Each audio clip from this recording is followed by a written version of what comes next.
Is that really the gift you brought? My daughter-in-law Lauren asked, lifting the small paper bag between two fingers as if it might stain her manicure.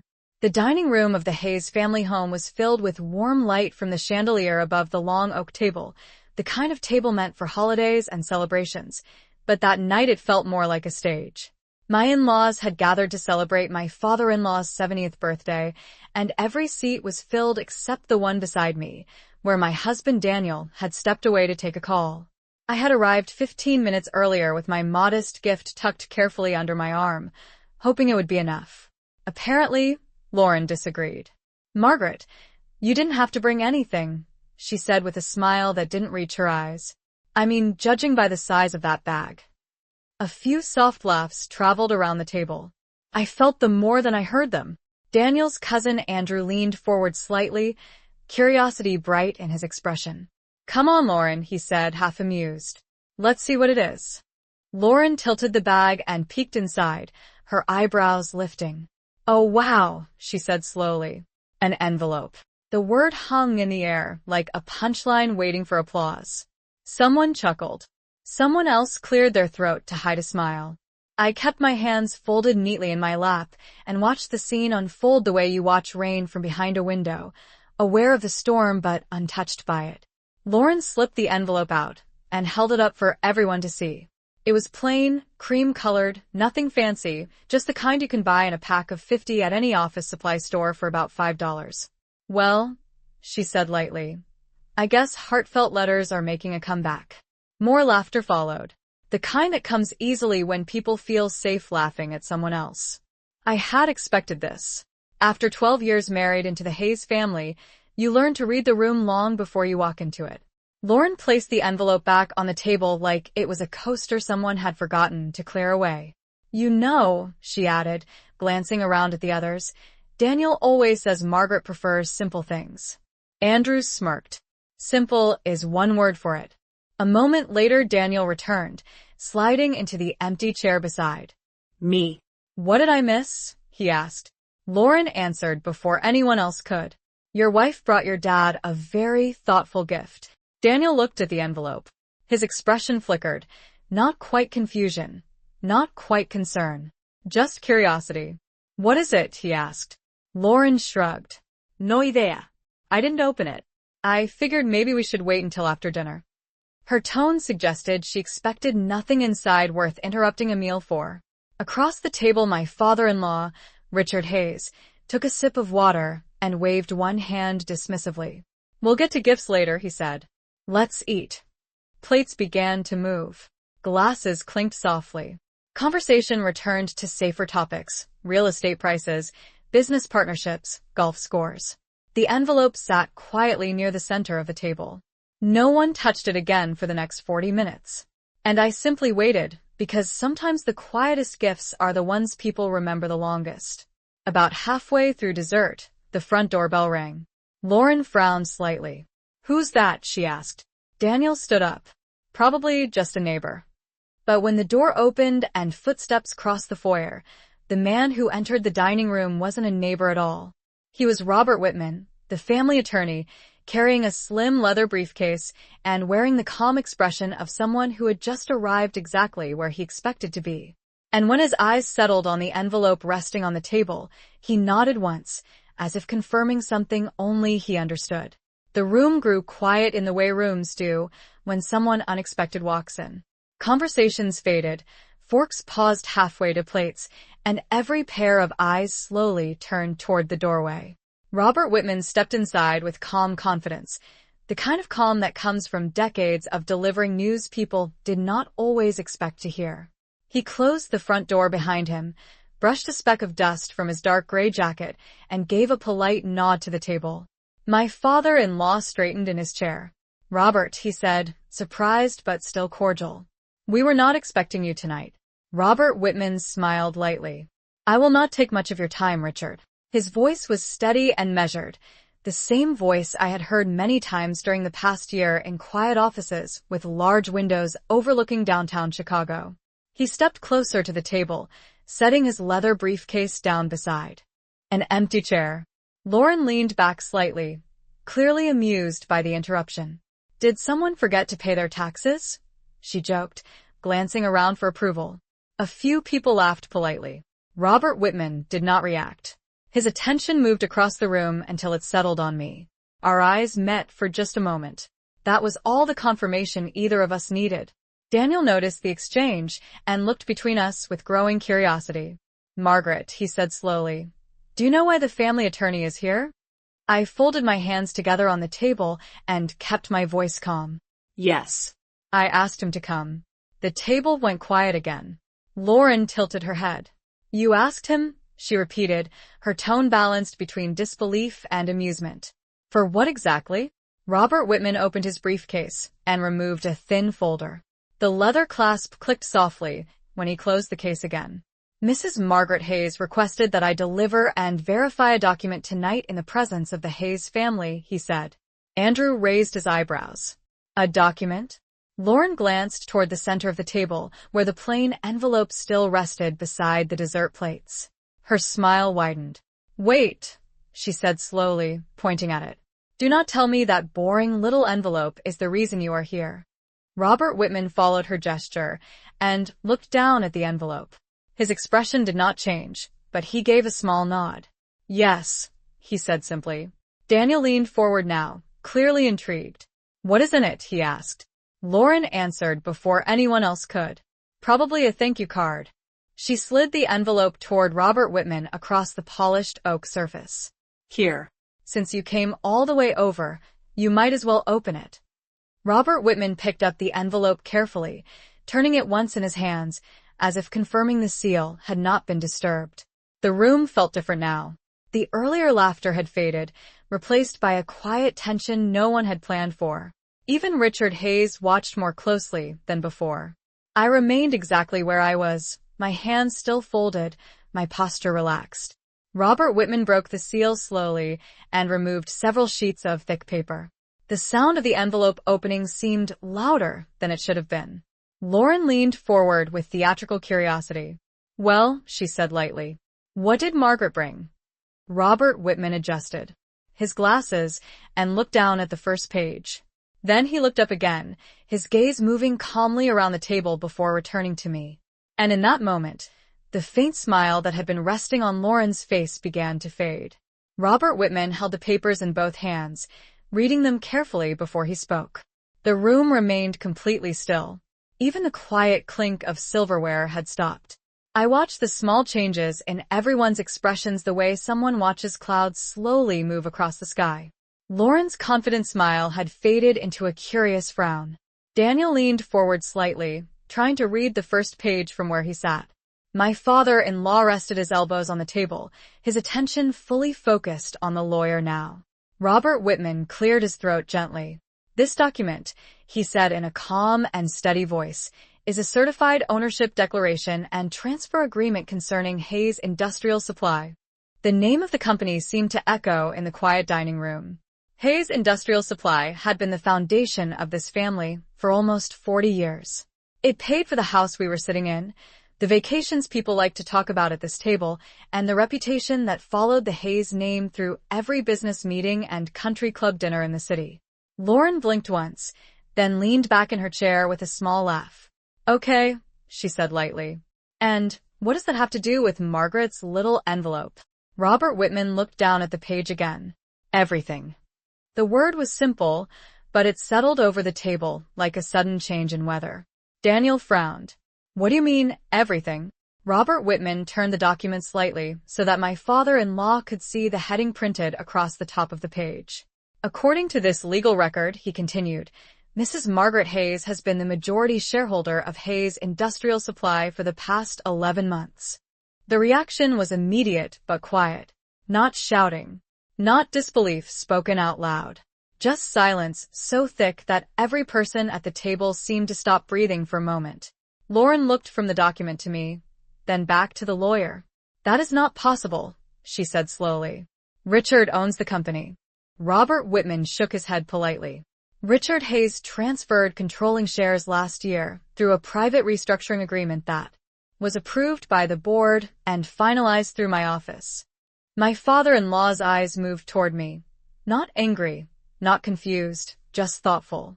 He had known this moment would arrive eventually. Daniel turned in his chair and stared at me as if he were seeing someone unfamiliar sitting beside him. "Margaret," he said quietly, "is that true?" I met his gaze without raising my voice. "Yes." Lauren laughed again, but the sound was sharper this time. "Okay, hold on," she said, lifting one hand as if stopping a conversation that had gone too far. "Even if that were true, what difference does it make?" Robert Whitman calmly turned to the final page in the stack of papers. "It makes a significant difference," he replied, "because the remaining pages in this envelope confirm that Mrs. Margaret Hayes has also signed a full transfer agreement that will take effect tomorrow morning at 9 o'clock. Daniel straightened. "Transfer agreement?" Robert Whitman nodded once. "Yes. The majority ownership of Hayes Industrial Supply will no longer belong to the Hayes family after that time." Lauren's chair shifted slightly against the floor. The faint smile she had worn earlier that evening was gone now, replaced by something much more uncertain. And I simply sat there, waiting, the same way I had waited all evening, knowing that sometimes the quietest moments are the ones that change everything. The words settled over the dining room slowly, like a heavy fog no one had expected to roll in. For a long moment nobody spoke.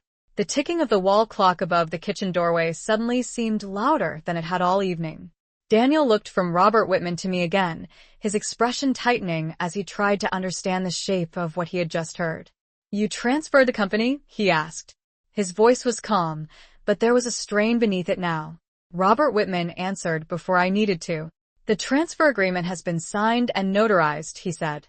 "The transaction becomes final tomorrow morning at 9 o'clock Eastern Standard Time." Lauren pushed her chair back slightly, the legs scraping softly against the hardwood floor. "This is ridiculous," she said. "You cannot just sell a family company like that." Robert Whitman turned the final page so that the signatures were clearly visible. "Legally, the majority owner can." Lauren looked toward Richard Hayes immediately. "Richard, tell him," she said quickly. "Tell him this is not how any of this works." My father-in-law did not answer right away. He sat quietly for a moment, his fingers resting against the rim of his water glass. Then he exhaled slowly and leaned back in his chair. "Actually," he said, his voice steady, "that is exactly how it works." Lauren blinked. "What?" Richard looked across the table toward me with a thoughtful expression that carried none of the mockery that had filled the room earlier that night. "Margaret has been managing the majority share since last spring," he explained. "The restructuring was part of a long-term plan." Daniel stared at him in disbelief. "You gave her the company?" Richard shook his head once. "No. I trusted her with it." The difference between those two sentences seemed to land heavily in the room. Lauren crossed her arms now, her earlier amusement completely gone. "Okay," she said, forcing a tight smile.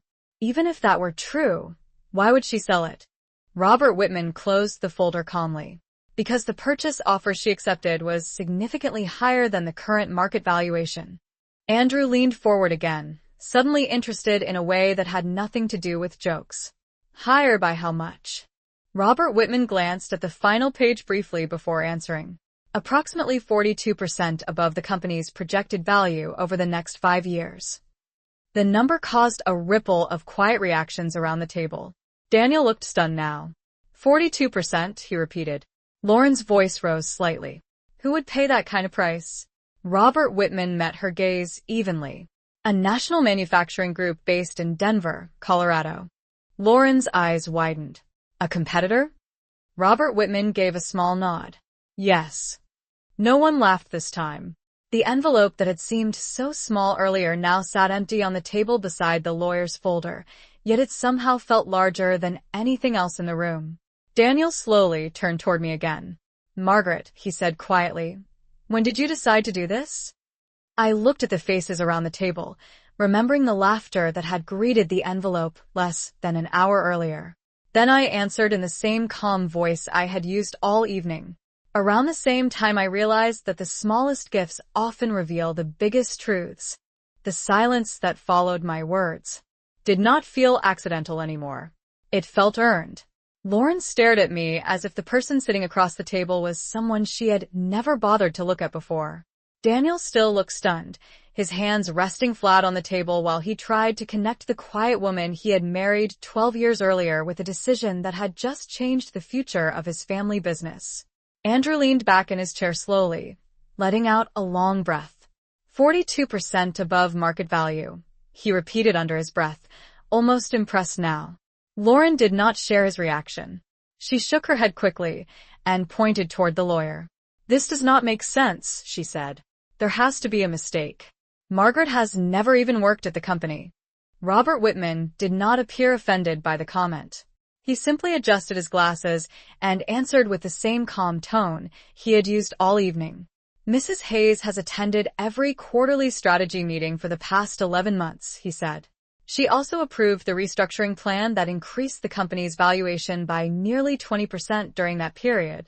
Lauren blinked again, clearly caught off guard. Daniel turned toward me slowly. "You were going to those meetings?" he asked. I nodded once. "Every one of them." Richard Hayes rested his hand against the table and spoke in the thoughtful voice of someone remembering a decision that had seemed unusual at the time. "Margaret was the only person in this family who asked questions about the long-term numbers," he said. "Everyone else focused on the next quarter. She focused on the next decade." Lauren let out a short laugh that sounded forced. "So, she asked a few questions," she said. "That does not mean she should sell the company." Robert Whitman opened the folder again and slid one page forward so that Daniel could see the figures printed clearly across the top. "The buyer offered $286 million, he said. The number landed heavily in the center of the room. Andrew's eyebrows lifted again. Daniel stared down at the page, his expression tightening as he read the total twice to make sure he had not misunderstood it. Lauren's voice dropped into a whisper. $286 million, she repeated. Robert Whitman nodded. Yes. The dining room felt different now. Earlier that evening people had laughed about a small envelope resting on the table. Now everyone seemed to understand that the envelope had never been small at all. Daniel finally looked back up at me. "Why would you sell something like that?" he asked quietly. His tone was no longer skeptical. It was searching. I watched the empty envelope beside the lawyer's folder and remembered the moment Lauren had held it between her fingers like it was not worth opening. Then I answered him in the same calm voice that had carried me through the entire evening. Because sometimes the value of something becomes clear only after people decide it is worthless. Lauren opened her mouth to respond, but no words came out right away. The room had changed too much for the old jokes to work anymore. Lauren stared at the number on the page, as if it might change if she looked long enough. The earlier confidence in her posture had disappeared completely now. Her shoulders were tense, and her hands rested flat against the table, fingers spread as though she needed something solid to hold on to. Daniel remained quiet beside me, his eyes still fixed on the document Robert Whitman had placed in front of him. $286 million, he repeated slowly, the words sounding unfamiliar in his mouth. Andrew gave a low whistle under his breath. "That is not just a good offer," he said. "That is an unbelievable one." Robert Whitman closed the folder gently and rested both hands on the table. "The buyer believes the company will expand significantly over the next decade," he explained. "They were willing to move quickly to secure the acquisition."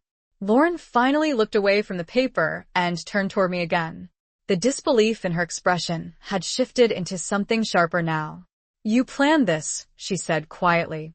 I did not answer right away. Instead, I glanced around the dining room that had been filled with laughter only an hour earlier.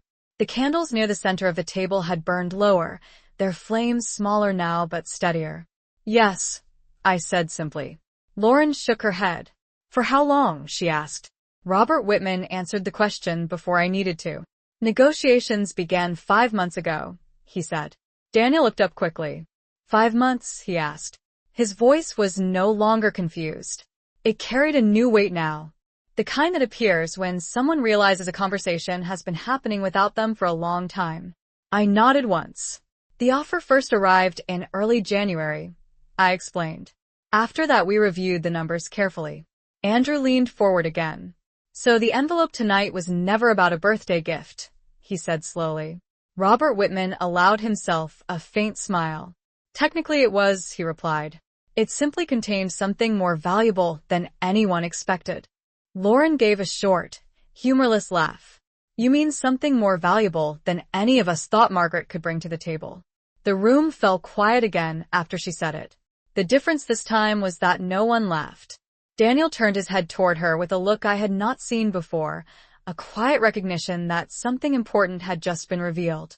I kept my voice calm when I spoke again. People often decide the value of something before they actually see it, I said. Tonight was no different. Robert Whitman gathered the papers carefully and placed them back into the folder. Once the transaction is finalized tomorrow morning, he added, the proceeds will be distributed according to the ownership agreement. Andrew looked between us. Meaning Margaret receives the majority share, he said. Robert Whitman nodded. Lauren's eyes widened slightly as the full meaning of that statement began to settle in. Earlier that evening, she had held the envelope between two fingers and laughed about how small it looked. Now everyone at the table understood that the smallest thing in the room had been the assumption they made about the person who brought it. The room remained quiet long after Robert Whitman finished speaking. The quiet was no longer awkward, and it was no longer polite. It was the kind of silence that settles when people suddenly realize they misunderstood someone for a very long time. Lauren sat completely still, staring at the folder on the table as though it might explain everything if she looked hard enough. Daniel finally leaned back in his chair and ran one hand slowly across his face. $286 million, he said again, almost to himself. Andrew gave a small shake of his head. I still cannot believe a competitor paid that much, he said. Robert Whitman answered calmly. They did not only purchase the company, he explained. They purchased the growth strategy that Mrs. Hayes developed during the restructuring process. Lauren looked up immediately. Growth strategy? She said sharply. Robert Whitman nodded once. Yes. The 5-year expansion plan that was presented to the board 3 months ago. Daniel turned toward me again, this time with a completely different expression. The disbelief had faded, replaced by something closer to respect, mixed with regret. That was your plan? He asked quietly. I nodded. Most of it. Lauren's laugh came quickly, but it sounded hollow now. So, you are telling me the quiet woman everyone thought was just sitting in meetings actually designed the strategy that made the company worth almost $300 million? Robert Whitman answered without hesitation. That is correct. No one at the table seemed ready to joke anymore. Even Andrew, who had spent the first half of the evening smiling at every sarcastic comment, sat quietly with his hands folded. Richard Hayes finally spoke again, his voice thoughtful and calm. Margaret spent weeks studying the industry reports, he said. While everyone else was focused on what the company had been, she focused on what it could become. Lauren looked from Richard to Daniel, and then back to me. The confidence she carried earlier had completely vanished. And you never told anyone? She asked. I looked at the empty envelope resting near the center of the table. No one asked, I said. The simplicity of the answer seemed to land harder than anything else that had been said that night. Daniel lowered his eyes for a moment before looking back up again. So tomorrow morning the company belongs to someone else, he said. Robert Whitman nodded. Yes. The agreement will be finalized at 9 o'clock. Andrew exhaled slowly. That changes everything, he said. I glanced around the table once more, remembering the moment earlier that evening when the envelope had been passed around like a joke no one thought twice about. Then I spoke in the same calm voice that had carried me through the entire dinner. Not everything, I said quietly. Only the things people assumed would never change. Lauren was the first person to move. She pushed her chair back slowly, the sound scraping softly across the hardwood floor, and folded her arms as if that simple motion might rebuild the confidence she had carried earlier in the evening. So that is it, she said, her voice tight now. You walk in with a plain envelope, announce that you sold the company, and we are all supposed to just accept it? Robert Whitman remained calm. He had clearly delivered difficult news before, and nothing about the moment seemed to surprise him. The decision was made by the legal majority owner, he said evenly. The process followed every requirement of corporate law. Lauren shook her head again, but this time the gesture looked less certain. This company has been in Daniel's family for decades, she said. Daniel remained seated, staring quietly at the table as if he were replaying the entire evening in his mind. Richard Hayes finally spoke again, his voice measured and steady. "The company has also survived for decades because people were willing to make difficult decisions," he said. Lauren turned toward him quickly. "You knew about this?" she asked. Richard did not hesitate. "Yes." The single word settled into the room with quiet authority. Andrew leaned back in his chair and glanced between us. "So the two of you planned the entire thing," he said slowly. Richard gave a small nod. "Margaret did most of the planning." Lauren let out a short breath that sounded almost like a laugh, except there was no humor left in it. "That is unbelievable," she said. Everyone at this table thought she was just being polite when she sat quietly during those meetings. Robert Whitman closed the folder and slid it back into his briefcase. "Mrs. Hayes was never quiet," he said calmly. "She was simply listening." Daniel finally lifted his head and looked at me again. His voice was softer now, stripped of the confusion that had filled it earlier. "You could have told me," he said. I met his eyes without raising my voice. "You could have asked," I replied. The truth in the sentence lingered in the air longer than any argument would have. Lauren glanced toward the empty envelope resting beside the candle centerpiece. The same envelope she had lifted earlier with 2 fingers as if it were nothing more than a joke. Now it looked like the most important thing in the room. Andrew broke the silence with a quiet chuckle that carried a note of respect. "You know," he said, shaking his head slowly, "I've seen a lot of business negotiations, but I have never seen one delivered during dessert."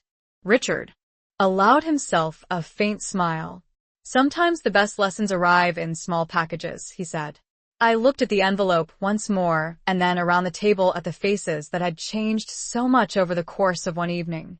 "That is true," I said quietly, "especially when people decide what something is worth before they even open it." For a long moment no one spoke again. The candles on the table had burned low now, their light softer than it had been at the beginning of the evening, and the once lively dinner felt like a completely different gathering. Earlier there had been laughter, small jokes, and quiet assumptions about who mattered and who did not. Now there was only reflection.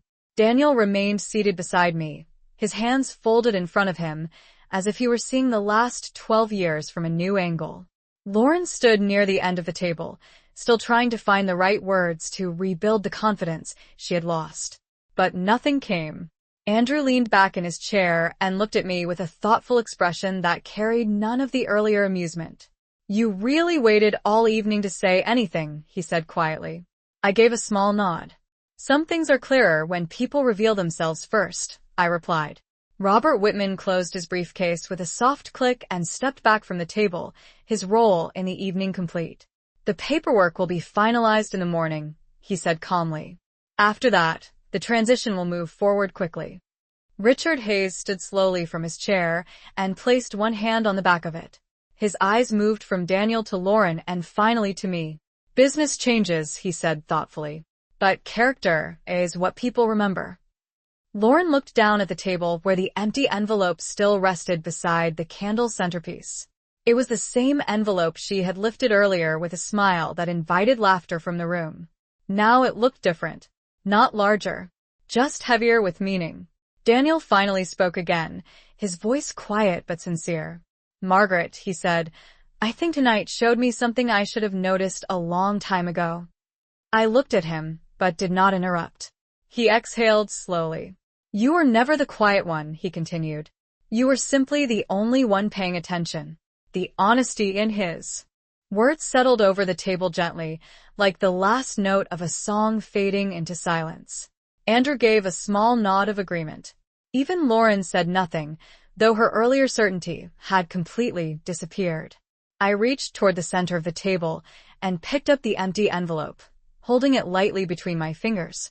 It felt exactly the same as it had when I placed it on the table earlier that evening. The only thing that had changed was how everyone saw it now.